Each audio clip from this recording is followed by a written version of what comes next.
Ini adalah pemakaman seorang kaya raya. Melihat muka semua anaknya, bukan saja tidak merasa sedih, tapi mereka juga diam-diam merasa senang. Anak sulung menaburkan serbuk ayahnya di atas peti mati. Seterusnya, terdengar suara mobil. Ini adalah cucu orang kaya. Dia datang dengan mobil mewah. Mesin mobilnya membuat serbuk di atas peti berjatuhan ke bawah. Setelah turun mobil, dia pakai kaca hitam dan merokok bersama beberapa teman yang banyak gaya, tidak kelihatan seperti datang ke acara pemakaman. Namun siapa sangka, anak muda ini bisa melewati ujian dari kakek dia dan mendapatkan harta miliaran. Kakeknya adalah seorang pengusahaan pintar. Dengan tangan sendiri, dia menghasilkan banyak uang. Namun dia gagal dalam hal mendidik anak. Sebelum dia meninggal, semua anaknya terus-menerus ingin mendapatkan harta warisan. Hanya cucunya Jason yang tidak begitu. Ayah Jason sudah meninggal. Kabarnya dia mati karena kakeknya. Sehingga hubungan kakek dan cucu tidak baik. Sebenarnya Jason tidak mengharapkan harta kekayaan kakeknya. Namun saat dia ingin pergi, pengacara memanggil Jason. Dia pun bilang, "Sebelum kakekmu meninggal dia merekam video untukmu." Jason dari rekaman itu melihat kakeknya yang sudah meninggal dan merasa sangat kesal. Dia pun mengangkat kakinya ke atas meja. Namun saat kakek bilang, ada sebuah kado besar, dia pun berubah menjadi serius. Kado ini adalah 12 bagian. Semuanya sangat berharga. Namun untuk mendapatkan kado itu, Jason harus melalui satu ujian. Dan jika dia menyerah, dia tidak akan mendapatkannya. Pengacara ini akan mengawasi seluruh proses. Dia memberikan satu tiket pesawat agar Jason besok pagi terbang ke Houston. "Kenapa saya harus pergi? Kamu akan tahu nanti." Jason yang naik pesawat. Biasanya, dia duduk di kelas bisnis. Namun pramugara memberitahunya, tiket dia adalah tiket ekonomi. Dan tiket itu adalah tiket diskon. Tidak bisa di-upgrade. Jason pun merasa sangat marah. Selama ini, dia tidak pernah duduk di kursi ekonomi. Sial. Setelah turun pesawat, seorang petani kakek tua menjemput Jason. Nama kakek itu adalah Gus. Dia adalah teman baik kakek Jason. Jason pun bertanya di mana kadonya. Gus pun ketawa dan tidak menjawab. Keesokan hari jam 5 pagi, Gus membangunkan Jason. Melihat Jason yang masih bermalasan, dia pun menyetrum dia dengan listrik. "Pagi. Apa masalahmu?" Gus membawa Jason ke kebun dia untuk memasang kayu pagar. Setiap kayu akan mendapatkan $1.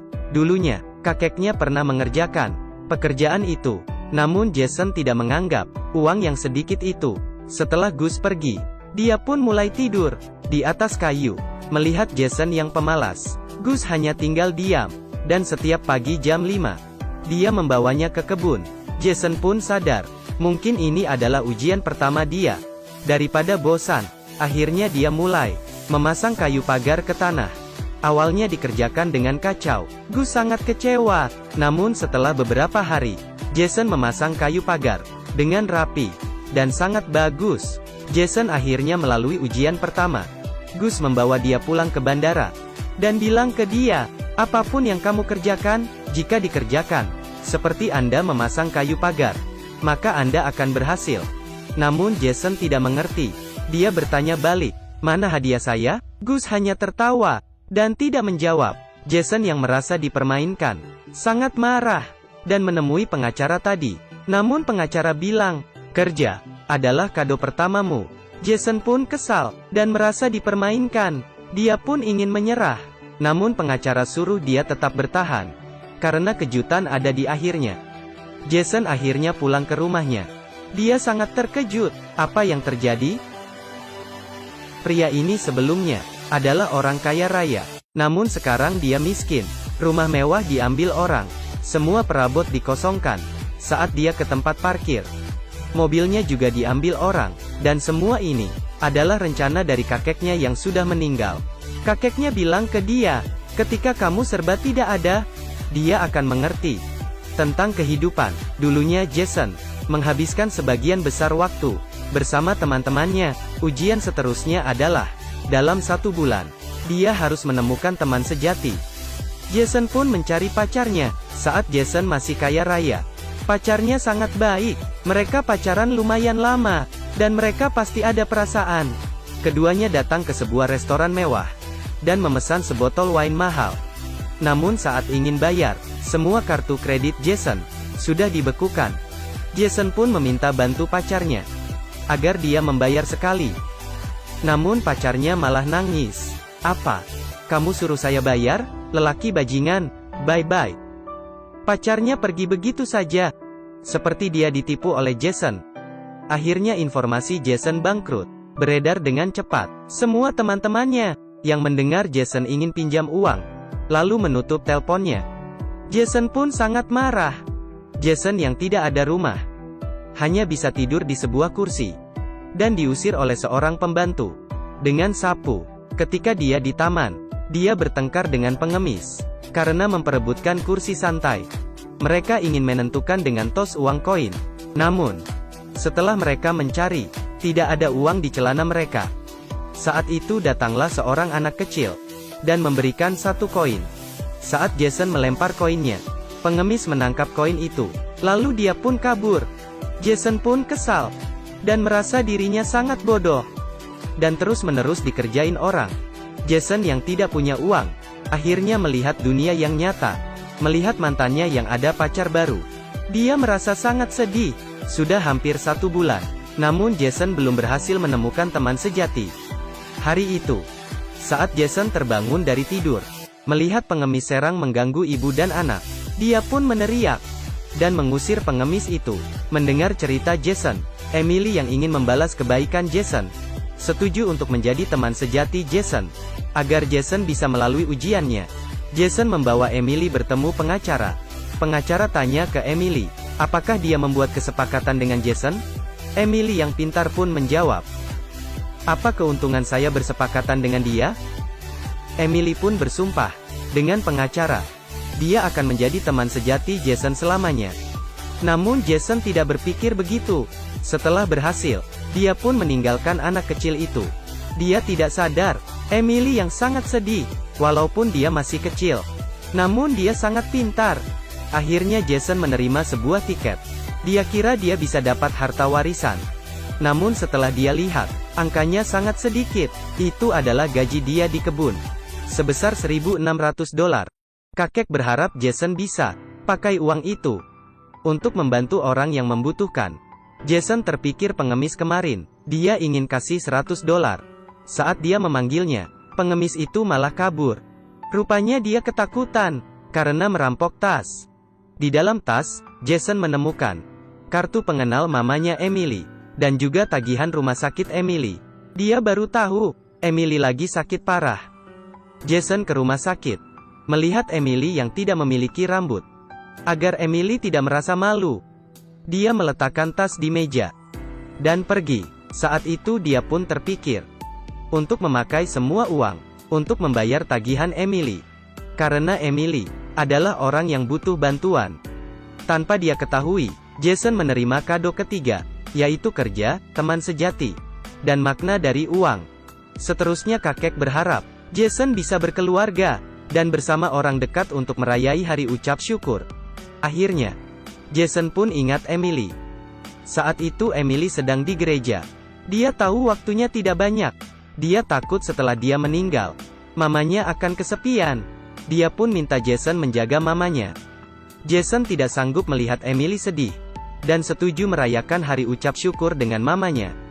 Sampai di rumah, keluarga Jason terus bertengkar demi harta warisan. Jason marah dan pergi. Dia memandang rendah keluarga yang mata duitan. Ujian seterusnya semakin susah. Kakek meminta Jason pergi ke Afrika, agar dia tahu pentingnya belajar. Jason pun berpisah dengan Emily, dan berjanji akan pulang sebelum hari Natal. Dia pergi ke sebuah kampung kecil. Kehidupan di sana sangat susah, namun semua orang sangat bahagia. Jason bekerja di sebuah perpustakaan yang didirikan oleh kakeknya, dan belajar banyak ilmu dari buku.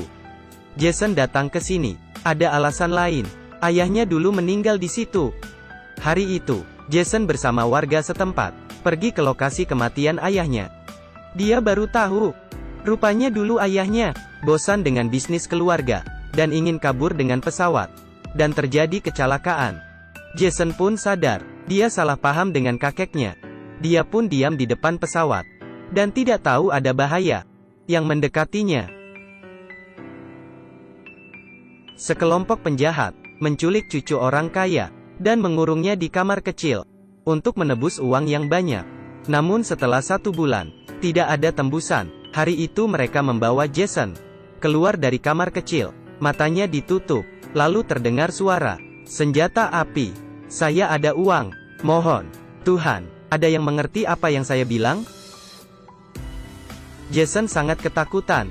Namun setelah suara tembakan, Jason sadar dia belum mati. Rupanya hari ini adalah hari Natal. Penjahat hanya merayakan dengan tembakan. Jason yang sudah sadar, saat penjahat lagi mabuk, diam-diam kabur. Di tengah jalan, dia teringat orang yang menemaninya. Dibalik lagi ke situ, dan membawa orang itu kabur. Setelah melewati hal itu, Jason akhirnya mengerti, hidup dan kebebasan adalah harta yang berharga. Jason pun balik ke negaranya. Hanya mamanya Emily yang menunggunya. Lalu Jason ke rumah sakit untuk menjenguk Emily. Emily semakin lemah karena Jason yang diculik di Afrika. Dia tidak tepati janji untuk merayakan Natal dengan Emily. Emily pura-pura marah dan minta Jason tepati janji. Jason menghubungi Gus, lalu membawa Emily dan mamanya ke kebun. Gus pun membuat rumah sesuai dengan suasana Natal, dan dia membuat salju palsu. Emily yang berjalan di atas salju, melewati Natal yang paling bahagia. Dan Natal terakhirnya, malamnya, Jason menerima rekaman kakeknya. Dia berharap Jason bisa mengejar mimpinya dengan berani. Namun selama ini, Jason yang melewati hari demi hari, tidak memiliki mimpi sendiri. Jason menemui Emily, dan bertanya tentang mimpi Emily.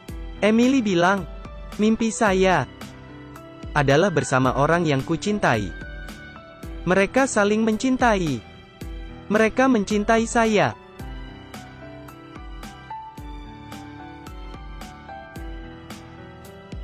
Jason sangat terharu. Dia menemui pengacara itu, dan memberitahu tentang mimpinya, untuk membantu orang lain, untuk mencapai mimpinya. Setelah dengar itu, tanpa khawatir dia memberikan cek $1 juta kepada Jason. Setelah melewati ujian-ujian, pertumbuhan Jason membuat semua orang terkagum. Jason menjadi orang kaya lagi. Namun dia tidak kembali ke kehidupan dia dulu. Dia menggunakan uangnya untuk membangun bisnis. Karena dorongan dari Emily, dia merancang sebuah proyek senilai $3,5 miliar. Diberi nama Yayasan Emily, digunakan untuk membantu orang yang sedang berjuang dari penyakit. Tiba-tiba, Mama Emily menelpon Jason. Mukanya pucat. Saat mereka sampai di rumah sakit, Emily sudah pergi.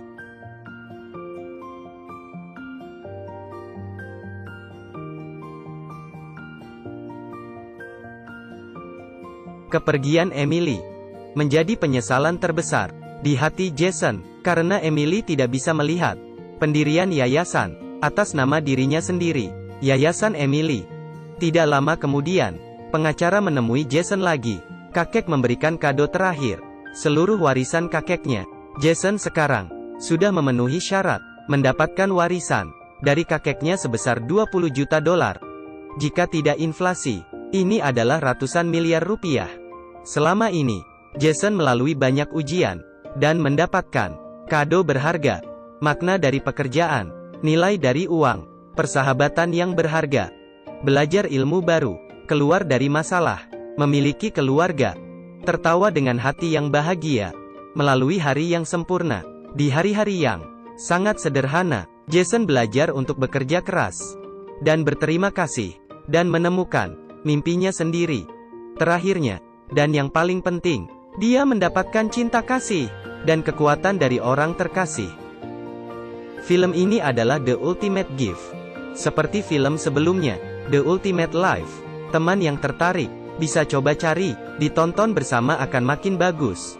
Kebahagiaan orang kaya, kita tidak mengerti, namun jika hidup dengan baik, setiap orang akan mendapatkan kado yang paling berharga.